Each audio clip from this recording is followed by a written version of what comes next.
They have, because the way they would do it instead of being CRCT based is it would be end of course based. So they would take a pre-test or a pre-assessment, and then it would say, okay, what standards correlated to the math you've already had? Have you had Algebra 1? Are you in Math 1? Are you in Geometry, GPS? They've changed it, Common Core GPS 2, Math 2 for high school. So some of those are transition standards that are going to come from one grade to the next. So it'll let the teacher and the student know, okay, these are the skills you have mastered and maintained. These are the ones that you should have mastered and maintain them, and you're not. So it's going to support that aspect, but it would also support them going forward towards EOCT, because it would go back and do a spiral review. So, for example, if they did their pre-assessment and they haven't learned a certain scope and sequence yet, well, now they're getting towards the end of the school. Well, that program goes back and automatically works with them on those strands going forward to EOCT. So they all have to take an end-of-course test. So I think it would be extremely beneficial. The pre-assessment helps the teacher to go back and know that that's the piece of concepts that they don't know. The computer will work on those and keep giving them pre- and post-test data, but the teacher can also use the tutorial program with them, but also know, hey, I need to go in, let me see, I'm going to do some remediation and reteaching on this concept for this student. Now let me see how they do the next time they go and work on this on High Point. So it definitely trans back and forth, and then it transfers that data for the teacher instead of the teacher having to collect all the data herself. So what the platform would look like is the student would come in and take a pre-assessment based on the standards that they're going to be tested on this year. Then the teacher or teachers or whoever is going to be working with those students gets that data analysis feedback. It says where they were strong on this strand, what strand did they have areas of weakness that we need to improve upon. And then you can share that information with the students too, because that helps with goal setting. So that's the first piece. Then what we do is we set up a systematic structured time where students have time at school to work on the program. It's better if they work on school because then they're kind of supervised, but they're motivated, and some students are more motivated than others to do things additional outside of school. So when we set that up, students will log in. Well, the computer system has already analyzed all their data. So High Points comes in and says, okay, well, this was an area you were good on. So they give them a little pretest. And I noticed this, I could see it in the program, it always built on success first. So they would be like, pet section was easy. I got 10 out of 10. I did this. And then they're all confident. And then so when they got to it would build to a little harder section of that concept.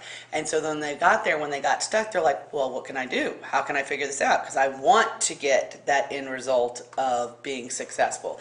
So they would use the little tutorial tool, or they'd even raise their hand and say, hey, can you come over here and explain this to me? And then you can explain it to them using the tutorial guide that's in High Points. But one student might be working on fractions and another student might be working on percents or ratios, but because they've all got their own individualized plan, they're working on the specific areas of weakness that they need. But as a teacher, you don't have to have 30 different lesson plans to differentiate. The machine is differentiating, the computer program is differentiating for you, and then you're there to provide the academic support, the speak to, what are you doing, the help them to visualize and understand what they're reading and translating that. So it differentiates and gives that individualized instruction based on their areas, and then it keeps going on. So it knows once they've mastered one area, okay, now we're going to move on to the next area. They had to master this area to build on to the next area. So it is a building program, and if not, it just keeps putting it back in front of their face, but in a different way, which is good because that repetition is like dribbling a basketball. It's the skills, the fundamentals that move us to that next level.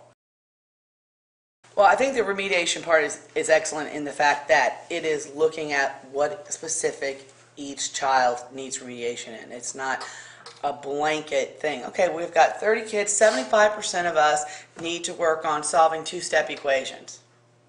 No, this child needs to work on two-step equations. This child might need to work on slope. This child might need to work on ratio and proportion. This child might need to work on geometry. So with the remediation piece, it looks at their individual strand that they need support in, and then the computer program already automatically prompts them to work on that strand. So that's how you're differentiating, remediating their specific area of weakness, but also providing review for things that they have skills to maintain or already mastered. Computer program, it's a support for review, remediation, and moving forward, even previewing some of the topics that are coming based on the pre-assessment, because they may not have ever had those skills introduced, so they're going to get to see those. But then when they're practicing on their test-taking skills, looking at those questions, looking at the verbiage, how do I eliminate questions, and they're stuck, they've got that little hint tutorial. It definitely cannot replace the teacher. Biggest thing is, it's not set up or designed to be providing direct instruction. It's designed to provide support. Transparency is huge between business and schools. I mean, you have to be transparent. People need to know what's going on. And I think it helps support when you look at a program and you can say, this is where your child was and this is where we've gotten to. Even if they're not meeting the state benchmark, if you can see improvement from where they were to where they are, even though we're trying to get them to a higher state benchmark, it is being transparent. You're showing very specifically where you've helped to target that student, how you've given them support, how they've gotten remediation from school, but now they also have independent practice because students have to be able to at some point apply their mathematical knowledge on their own. So I do think that parents having access to that data, then we have access to that data, then the principal has access to the data, you can share it with the district. It provides a lot of transparency and a lot of community stakeholder involvement and communication, and all of those things are key. Everyone that was going to participate came in and took a baseline assessment, and it was grade level based, so it was based on the standards that they would be tested on that school year. But within that, that also builds on the standards from the previous year. So we had a baseline assessment of saying where they were, and then we knew where we wanted to get them to. And I would say overall, all the students were successful. And what they had was a blend of additional math support, direct instruction, remediation, tutorial from a teacher. Then they had the practice and review and extra additional support from High Points. So I think the two things coupled together is what boosted our score. So not one by itself, but working as a team. So we had probably about last year one of our highest numbers of special education students pass CRCT, which was, I was going to say about 75 to 78% of those students passed. Our regular education students, the number was even higher.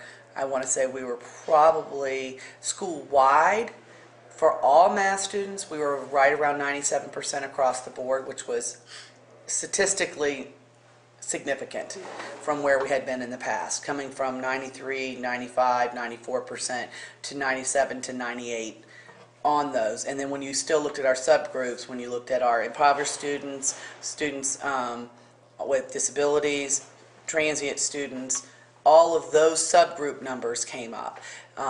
We at one point were at 67% for special education. I think we moved up to 85%. And what we also saw was students that didn't pass the first time they attempted the test within the 8th grade standards, the success rate by going back and doing some more review and remediation was even greater on the second attempt.